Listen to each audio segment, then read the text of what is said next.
Any health advice given, whether general, diet, physical, or spiritual, is general only and must be verified by your doctor. If you need medical advice, please consult a doctor.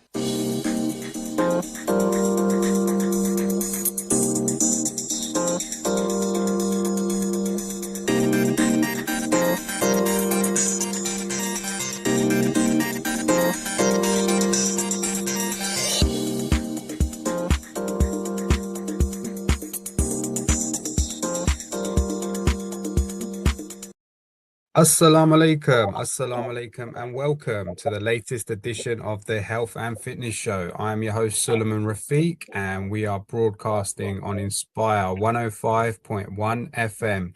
Thank you for joining us on our weekly health and fitness show. I'm delighted to be discussing a brand new topic today. So without further ado, if I could ask my guests to please introduce themselves. Assalamu alaikum warahmatullahi wabarakatuh. Hi, my name is Rachel. Some may know me as Rana or Auntie Ayesha. I'm a grateful recovered adult child of trauma, a psychotherapist with 27 years practice and the author and founder of A.C.T 16-step recovery solution. I'm blessed to be a mother of two grown-up sons, inshallah, and Allah chose me to be a Muslim about 8 years ago. Thanks. Alhamdulillah, it's fantastic, mashallah. It'd be really great to understand more about the program that you just discussed. So for listeners who may be hearing about your work for the first time, can you briefly introduce what A.C.T trauma recovery is about? Yeah, sure. So A.C.T stands for Adult Children of Trauma. It's a joint fellowship of men and women recovering from the effects of trauma, the ways we learn to survive. It's open to both Muslims and non-Muslims who wish to recover from the effects of childhood dysfunction, abuse, abandonment, and neglect. We follow 16 steps through an Islamic-rooted lens of softness, safety, and spiritual trust. We earn ultimately to lower our self-will and that of Allah's will for us, mashallah. A.C.T 16 steps is open to both Muslims and non-Muslims who wish to recover from the effects of childhood dysfunction, abuse, abandonment and neglect through an Islamic-rooted lens. We ask that everybody, non-Muslims and Muslims, include all references to our God, Islamic Jewish, Quranic principles used to support recovery, to respect the ethos of A.C.T. You don't need to be perfect.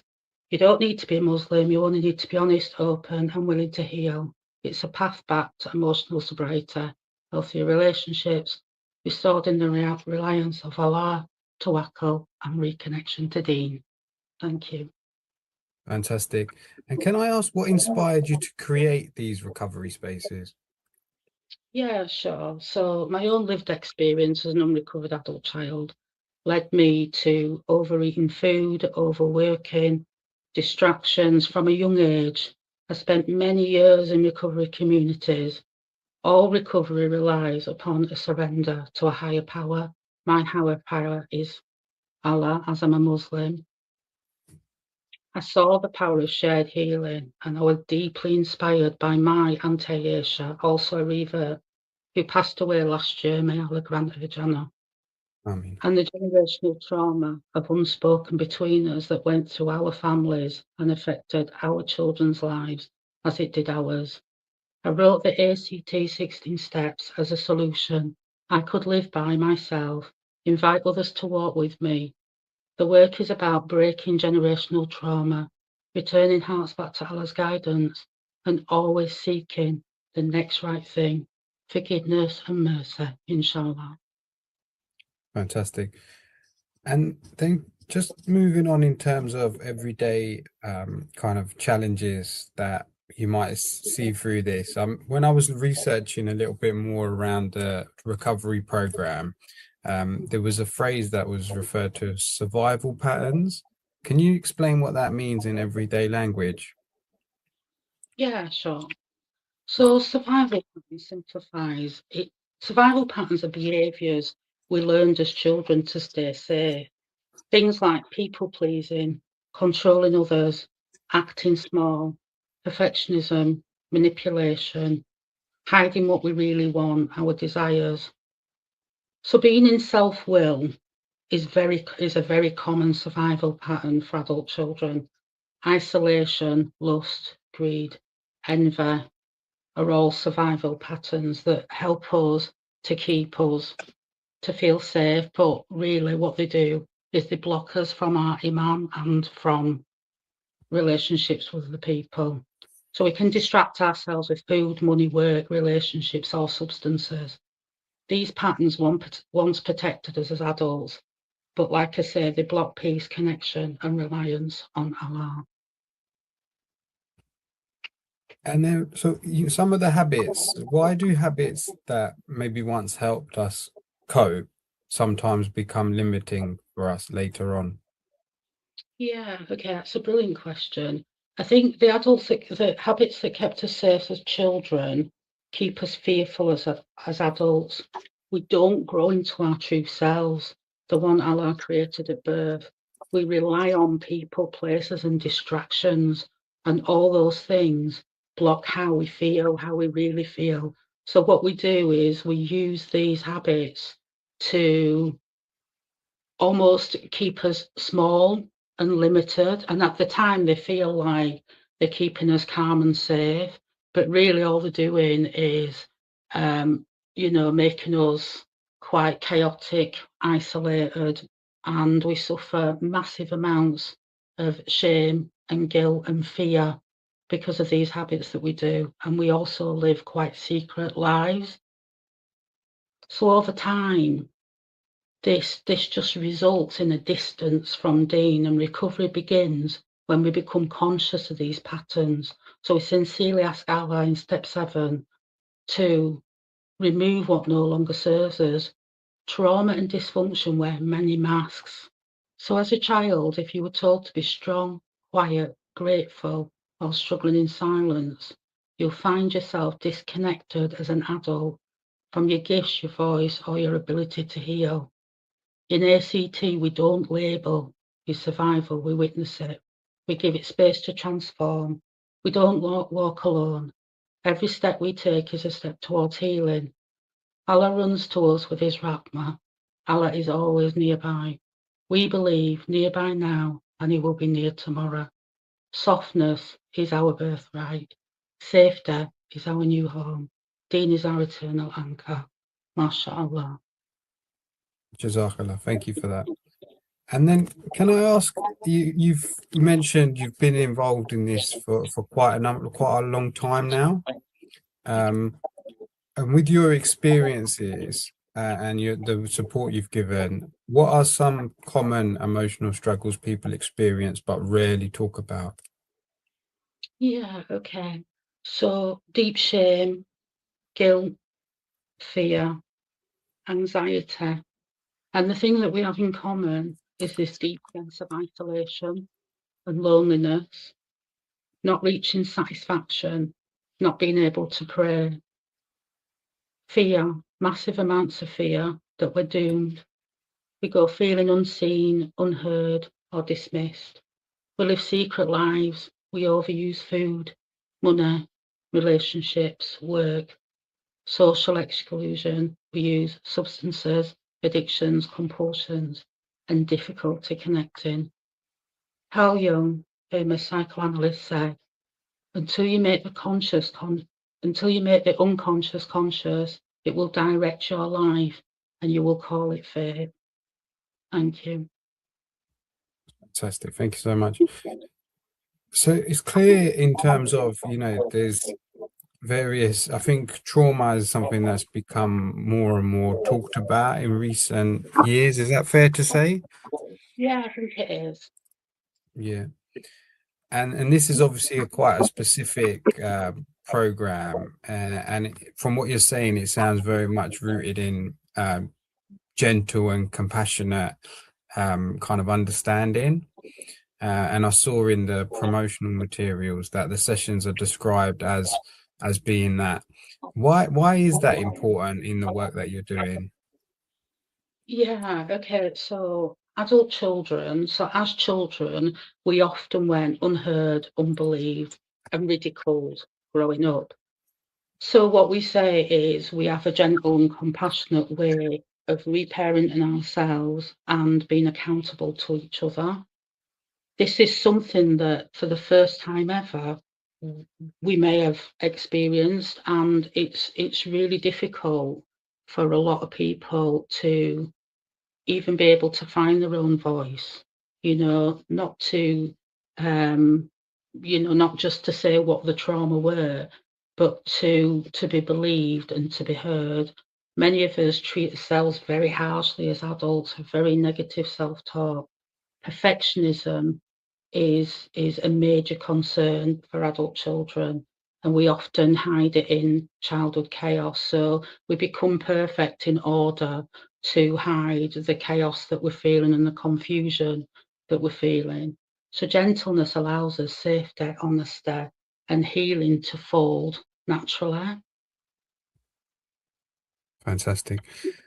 And then what does a safe and supportive space look like for someone who may feel nervous about joining a program like this? Yeah, so the program runs on many levels. We have step study meetings. We meet most mornings to do some exercises through the steps. We can use painting through the steps. You don't have to speak, just showing up, is a big thing. Admitting to yourself that, you're powerless against the feelings that you're feeling. You don't have to explain anything. You don't even have to, tell us what your childhood trauma were. Just being present is enough. So members can just listen in, reflect on the workbook, what they've heard, witness others' shares, experience strength and hope.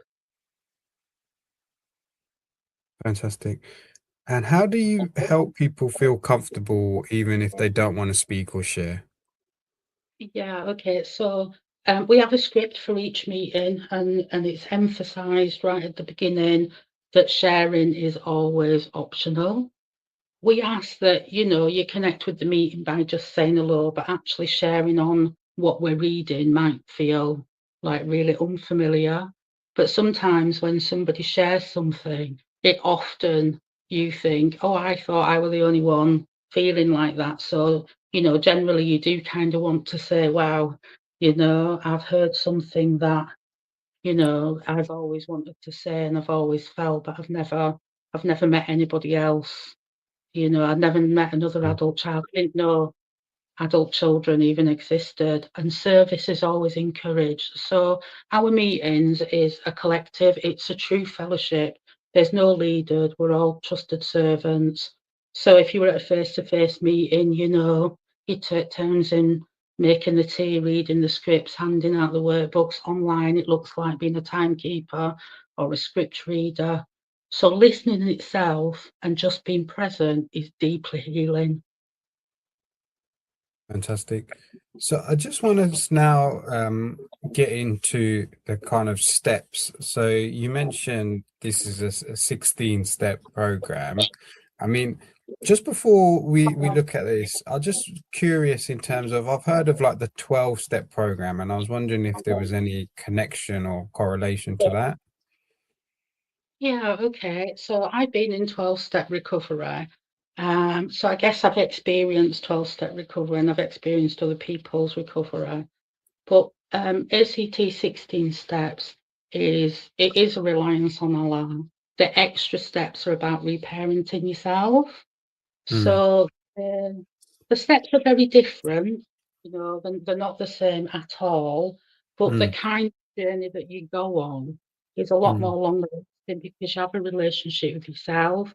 So you're not mm, just sober from the substances that you might be using or the distractions. You're mm, also to live in the world and being more charitable, being more mm, honest about things, learning to forgive others and mm, also learning to make amends for what you might have done. So in 12-step recovery, we have survival mechanisms, and 12-step recovery have character defects. Now, we don't believe that, anything that happened to us as a child is a character defect, but we did build survival mechanisms as mm, adults. Step 7 is about letting go of those survival patterns like control, people pleasing, manipulation, greed, overwork, reliance on distractions. We admit these patterns to ourselves, to another in fellowship, and to Allah, and that opens the door to tawakkul. So the difference I feel, it's hard to describe, but Mm, I got testimony off one of our members this morning, mm, and she's allowed us to use it, and she said this is how she feels. The lifting of survival traits, realization that don't have power over me. I have joy in accountability, which felt really boring before.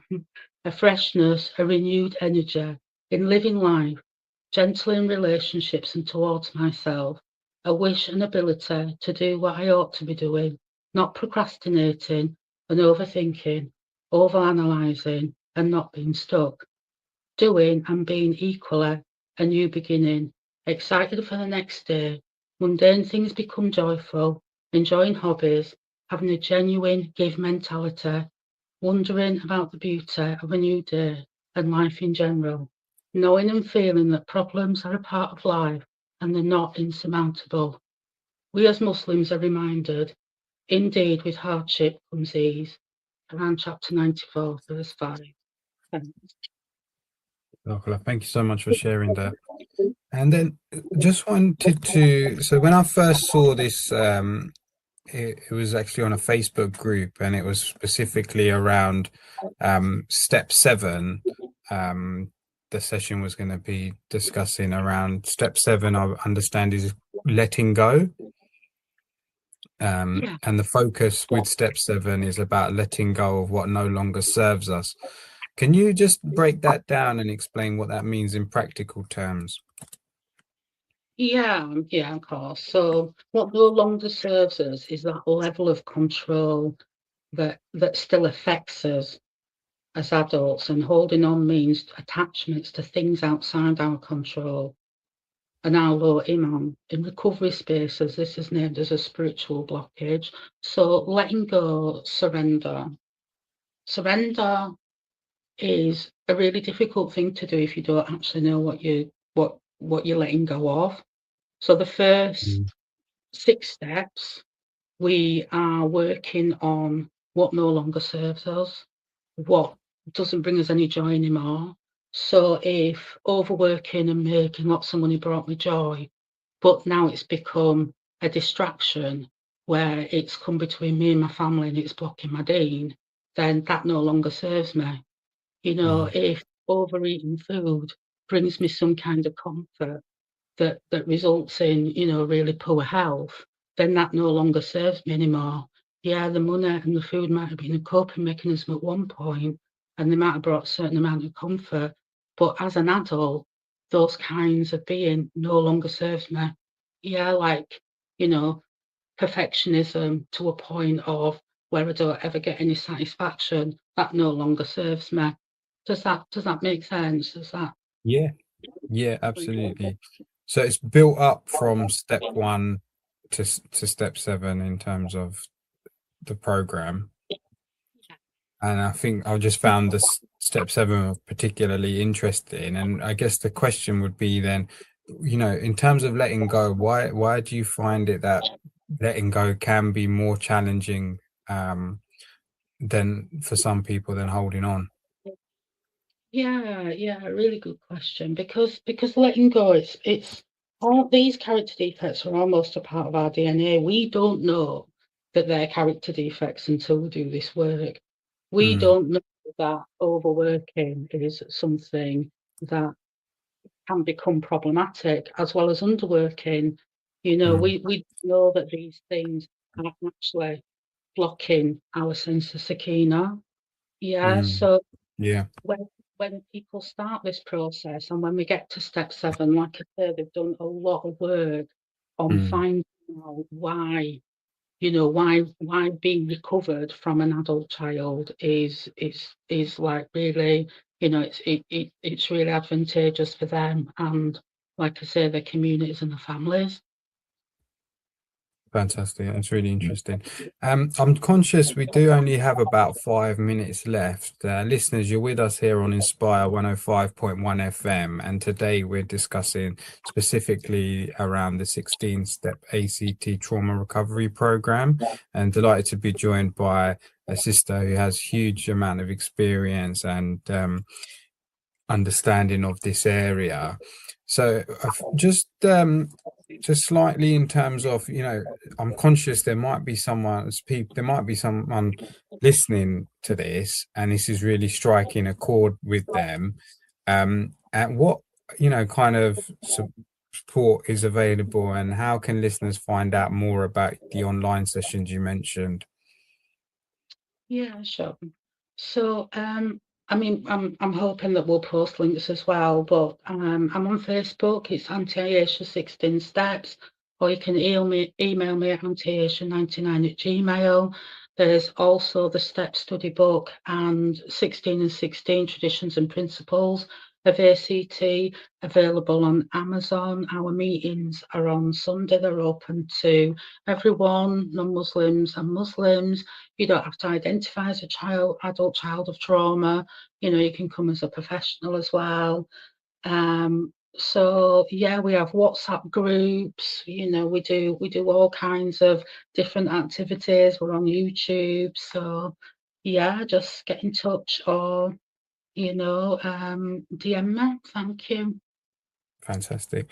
And then just taking it back a little step, just in terms of, you know, just interested in why you feel like the peer support and shared understanding is such a powerful way of dealing with this problem. Yeah, sure. So true recovery can only happen in relationship to others. Isolation is replaced by belonging through fellowships and service in the groups. People realise that they're not broken, they were injured as children. And there's a life we were all given at birth that we may not have experienced that freedom by the will of Allah, mashallah. Our nafs certainly want speed, outcomes, but trusting in Allah takes time for our recovery. It means accepting the unseen, delayed answers and outcomes different to what we may have planned. And that challenges the ego, faith, and past wounds that we've learned to handle everything. In short, limiting our self-will and hearing how that's affecting other members. It feels safer in trusting Allah again, and that takes time, healing, and deep. Thanks. Thank you. And then just a couple of quick questions, just with conscious of time. So obviously Inspire FM is Luton based. You mentioned kind of like a lot of the things are kind of online as well, but what kind of hopes do you have for Luton? Yeah, so it would be fabulous if somebody, maybe in recovery or one of the leaders, reaches out and we look at maybe, I supporting them to run their own face-to-face meeting, because ACT isn't about my recovery. I'm not a guru, I'm not an influencer. The materials there, the resources are there. It just takes, 3 people in the will of Allah to get together to run your own meetings, to go through the steps to the work, to, reach out to the community, that all communities are blighted, by addictions, drugs, adult children, and, unfortunately, unrecovered people hurt other people. So to just kind of reach out, start small, grow your fellowship, and just keep working through your steps. And we have sponsors now. We have people that will work one-to-one with people. So even though the meetings are online, you could meet if you're nearby, or just a telephone call once a week to support you through the work. And that's what happens in recovery meetings as people grow through the work. They offer the hand of help to another unrecovered adult child. So yeah, hopefully that's my prayer, that someone in Luton will start their own face-to-face meeting. And in the book, the 16 and 16, there's loads of resources in there on how to start a meeting. There's the script, there's everything. So yeah, it just takes the accountability really to just, you know, kind of stand up and, you know, just do a little bit for your community, mashallah. Fantastic. Inshallah, hopefully there's a lot of people out there listening who will get in touch. And just finally, just conscious we only have a minute left now. I would love to know what kind of keeps you motivated in doing this work. Because as I say, I come across it through your posts on Facebook. And you're clearly very active in this space. What keeps you motivated? Just strengthening my own recovery. You know, the more I do, the more service I give, the more stronger my recovery gets, and I get to witness other people recover as well. And that's just, you know, that's barakah for me. And it, you know, knowing that I've been a counsellor for a long time, but I've not ever really been able to, you know, successfully take somebody that's, you know, been traumatized as a child into, you know, helping other people and also getting ahead themselves. So, you know, that's a great blessing, a great gift.